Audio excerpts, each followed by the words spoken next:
आज IP university का ये ईस्ट कैंपस देश को समर्पित किया जा रहा है। अभी हम सब लोगों ने इस कैंपस को घूम के देखा। इतनी शानदार फैसिलिटीज़, इतना खूबसूरत कैंपस। ये कहना गलत नहीं होगा कि आर्किटेक्चरल पॉइंट ऑफ व्यू से और फैसिलिटीज़ के पॉइंट ऑफ व्यू से perhaps this can be counted as one of the best campuses in the country.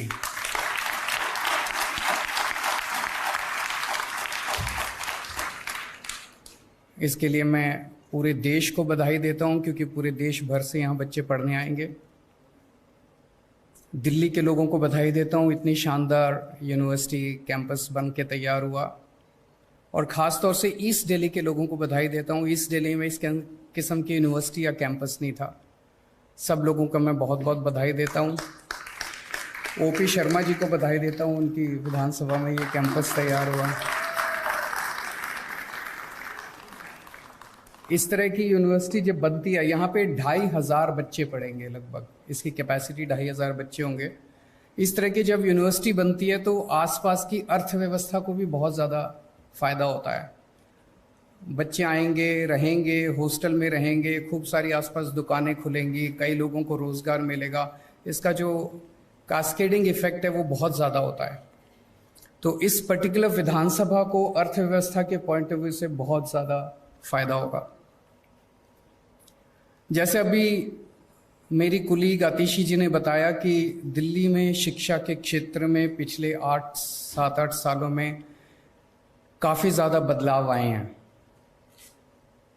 एक तरह से पहले हमारे देश के अंदर एक तरह से 2 किस्म का शिक्षा व्यवस्था है। एक सरकारी स्कूल होते हैं, एक प्राइवेट स्कूल होते हैं। अगर आपके पास पैसा है तो आप अपने बच्चे को प्राइवेट में भेजते हो। अगर आपके पास पैसा नहीं है, गरीब हो, रिक्शा वाले हो, मजदूर हो, तो आप अपने बच्चे को मजबूरी में सरकारी स्कूलों में भेजा करते थे।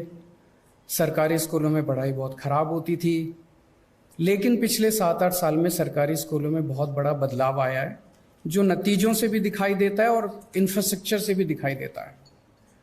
वो एक सेक्टर था स्कूली शिक्षा, और फिर स्कूल के बाद 12वीं के ऊपर वाली शिक्षा। तो 12वीं तक की शिक्षा में तो हमने एक तरह से दिल्ली में एक मॉडल तैयार कर दिया, एक तरह से एक सिस्टम तैयार कर दिया। भाई अब दिल्ली के सरकारी स्कूल बहुत अच्छे कर दिए, नतीजे भी 97। कोई बात नहीं, बाद में बोल लेना, हाथ जोड़ के।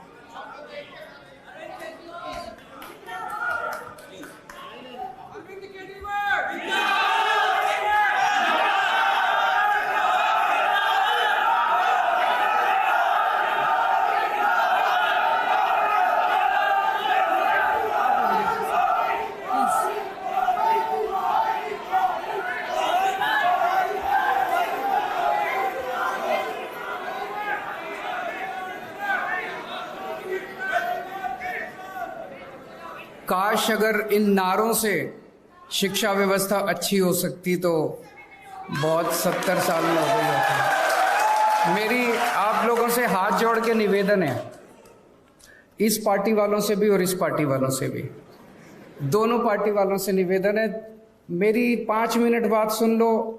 नहीं पसंद आए तो बाद में नारे लगा लेना। एक बार ही बोल तो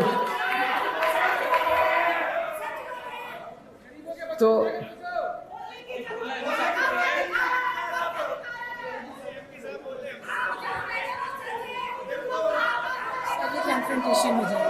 Arvind ji please, university function stop please. इसको मैं, अगर आप इजाज़त दें, मैं 5 मिनट बोल लेता हूं, और 5 मिनट में अगर आपको मेरी बात अच्छी नहीं लगे तो मेरी बात छोड़ जाना।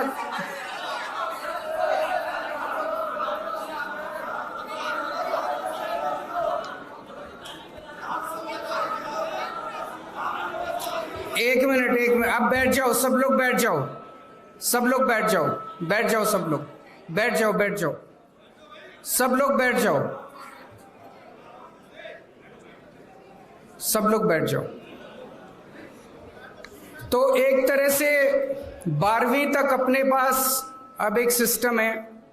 अगर आपके पास पैसे नहीं भी हैं तो आपको अच्छी शिक्षा मिलेगी। आप सरकारी स्कूल में भेज दो, आपके बच्चे को अच्छी शिक्षा मिलेगी। अब अपने को 12वीं के बाद की शिक्षा के ऊपर ध्यान देने की जरूरत है। दिल्ली में हर साल लगभग 2.5 लाख बच्चे 12वीं पास करते हैं। इसमें से लगभग 1.5 लाख बच्चे सरकारी स्कूलों से निकलते हैं, 1 लाख बच्चे प्राइवेट स्कूलों से निकलते हैं। जब हमने जिम्मेदारी संभाली थी 2015 में, तो उस वक्त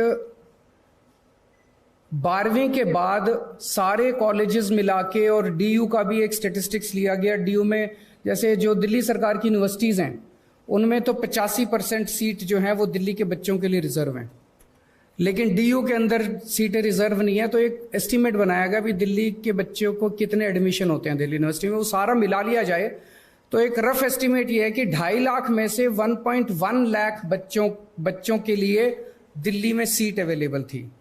तो एक तरह से 1.4 लाख बच्चों का डेफिसिट था।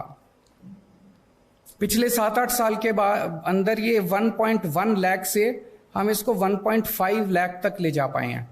आज 1.5 लाख बच्चों के लिए 12वीं के बाद सीट अवेलेबल है। अभी भी 1 लाख का डेफिसिट है। हमें अभी 1 लाख और बच्चों के लिए सीट्स क्रिएट करने की जरूरत है। लेकिन सबसे बड़ी इशू उठता है, और वो ये है कि पढ़ने लिख के बाद भी अगर नौकरी नहीं मिले तो फिर एक मन में प्रश्न तो उठता है कि क्या शिक्षा सार्थक थी जो हमने पढ़ाई लिखाई की, अपर एजुकेशन। आज सबसे इंपॉर्टेंट चीज एक युवा के सामने यही है, jobs jobs jobs and jobs. अगर जॉब्स नहीं मिलेंगे, पढ़े लिखे हाथ में डिग्री लेके घूमने से कोई फायदा नहीं है। और ये सारा सिस्टम 1830 ईस्वी में मैकॉले ने बनाया था।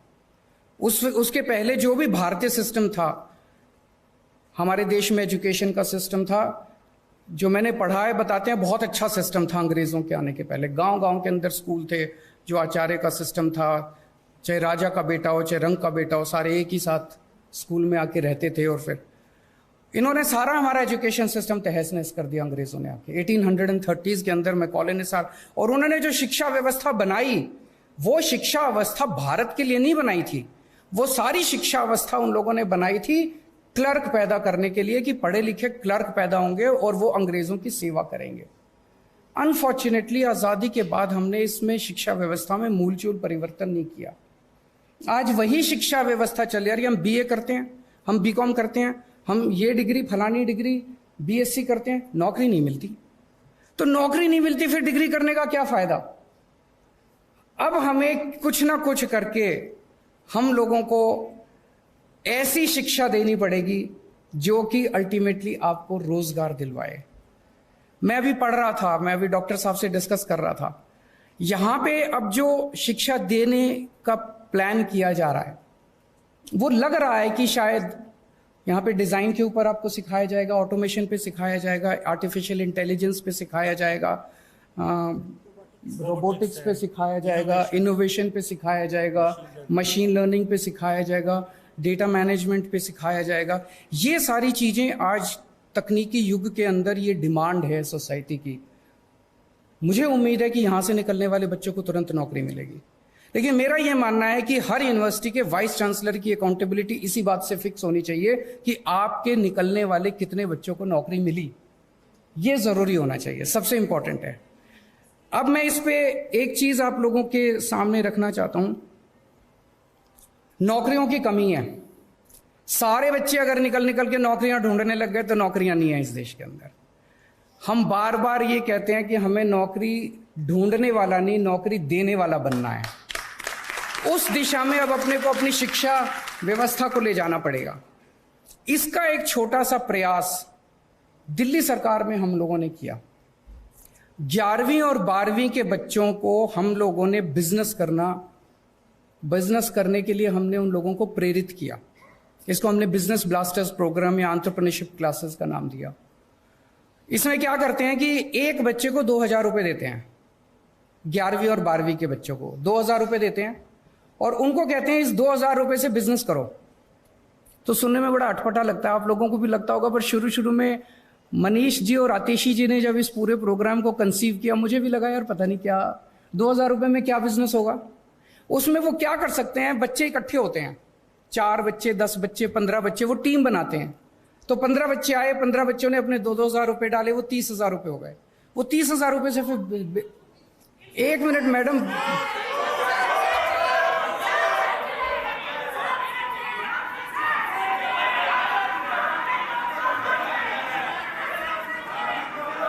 अगर ऐसे डिस्टर्ब करेंगे तो हम बात ही नहीं कर सकते फिर।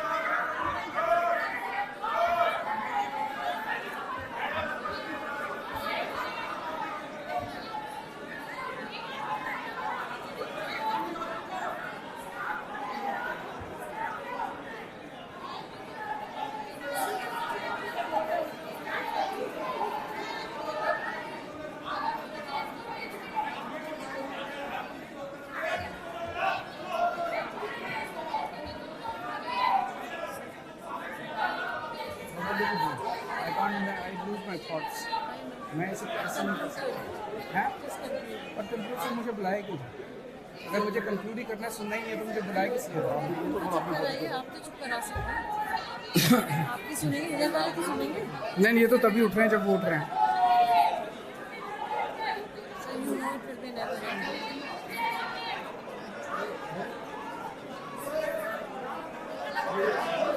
Can we hear what sir has to say, please?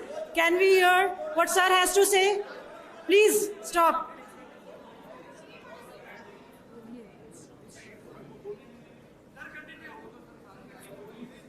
मेरे हो सकता है आप लोगों को कुछ आइडियाज पसंद ना आए, हो सकता है आप लोगों को ये लगे कि केजरीवाल जो बोल रहा है वो सच नहीं है, हो सकता है। मेरी आपसे हाथ जोड़ के विनती है, 5 मिनट मुझे कंप्लीट कर लेने दीजिए, है ना?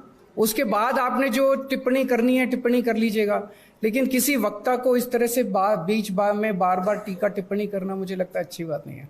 तो आप लोगों से हाथ जोड़ के विनती है, इस देश के अंदर जनतंत्र है, बोलने का अधिकार तो सबको है। मैं किसी को गाली गलौच नहीं कर रहा, मैं अच्छी बातें कर रहा हूं। पसंद आए तो ठीक है, नहीं पसंद आए तो ना सही। 1 मिनट, नहीं 1 मिनट, बस। सो मैं ये कह रहा था कि 2-2 हज़ार रुपए देते हैं, तो उसमें मान लो 10 बच्चे इकट्ठे हुए 20,000 रुपए हो गए, 15 बच्चे इकट्ठे हुए 30,000 रुपए हो गए। उनको वो एक साथ डालते हैं और उसमें फिर वो सारे बच्चे मिलके कोई बिजनेस आइडिया ढूंढते हैं, और उस बिजनेस आइडिया के बेसिस पे फिर वो कोई प्रोडक्ट बनाते हैं। प्रोडक्ट बना के फिर वो फेसबुक पे, व्हाट्सएप पे अपनी मार्केटिंग करते हैं। इतने सारे एग्जाम्पल्स अब इकट्ठे हो गए। इन 3 लाख बच्चों ने, 1.5 लाख बच्चे 11वीं के और 1.5 लाख बच्चे 12वीं के, इन लोगों ने मिलके 52,000 टीम्स बनाई हैं, और हर टीम का एक आइडिया है। किसी ने कोई कॉफी बनाई है, किसी ने कोई ताला बनाया है, किसी ने कुछ बनाया, किसी ने सॉफ्टवेयर बनाया, किसी ने गेमिंग ऐप बनाया है, किसी ने कुछ, कई सारी चीजें बच्चों ने बनाई है। उनसे जब हम डिस्कस करते हैं, उनका पूरा जो माइंडसेट है वो चेंज होता जा रहा है। वो सोचते जो हैं, वो ये सोचते हैं मैं क्या बिजनेस करूंगा, फिर कैसे करूंगा, फिर मार्केटिंग कैसे करूंगा, मैं फिर फाइनेंस कहां से लाऊंगा। पूरा उनका माइंडसेट चेंज होता जा रहा है। मेरा अपना ये मानना है कि अगर हम ये बिजनेस ब्लास्टर्स या एंटरप्रेन्योरशिप क्लासेस अगर कॉलेजेस के अंदर शुरू कर दें, मान लीजिए प्री फाइनल ईयर, सेमीफाइनल 1 साल पहले से 2 साल के लिए अगर हम इसको कर दें, तो जो पास आउट होने वाले बच्चे हैं, वो पास आउट होने वाले, जैसे अभी हम एक लैब में लेके गए, वहां पे कुछ गणेश जी एक प्रोडक्ट दिखाया। Now there is absolutely no reason कि इस तरह के प्रोडक्ट्स की मार्केटिंग और इस तरह के बिजनेस आइडियाज, इसको एक बिजनेस आइडिया के रूप में क्यों नहीं सोचा जा सकता। तो अगर हम ये बिजनेस कि मुझे बाहर निकल के बिजनेस करना है, मुझे बाहर निकल के बिजनेस करना है, अगर 50% बच्चों ने भी निकलने के बाद बिजनेस करना चालू कर दिया, बाकी 50% को तो यही नौकरी दे देंगे। मुझे लगता है अब हमें इसी दिशा के अंदर जाना पड़ेगा। और एक मैं ये आतिशी जी से भी और डॉक्टर वर्मा से भी ये निवेदन करना चाहूंगा कि इस दिशा के अंदर सोचना चालू करें कि कॉलेजेस के बच्चों को भी हम एंटरप्रेन्योरशिप क्लासेस की तरफ लेके जाएं। दूसरा, हमें एक सर्वे करने की जरूरत है कि हमारे दिल्ली के पिछले 6-7 साल में जो बच्चे 12वीं करके निकले वो फिर कहाँ गए, उनमें से कितने लोगों ने पढ़ाई छोड़ दी, कितने लोग दिल्ली के बाहर पढ़ने गए, कितने लोग दिल्ली में पढ़ रहे हैं, कौन क्या कर रहा है। अगर इसका अपने को एक डेटा मिलेगा तो इसमें हम देख सकते हैं कि किस चीज़ की सबसे ज़्यादा डिमांड है और उस सेक्टर के अंदर हम और ज़्यादा फैसिलिटीज़ खोल सकते हैं। मैं फिर से एक बार दिल्ली के लोगों को, देश के लोगों को बहुत बहुत बधाई देता हूँ। इतना शानदार कैंपस बना और मैं उम्मीद करता हूँ कि आईपी यूनिवर्सिटी पहले तो देश की टॉप 10 यूनिवर्सिटीज़ में आएगी और फिर एक समय आएगा जब दुनिया की टॉप 10 यूनिवर्सिटीज़ में आएगी।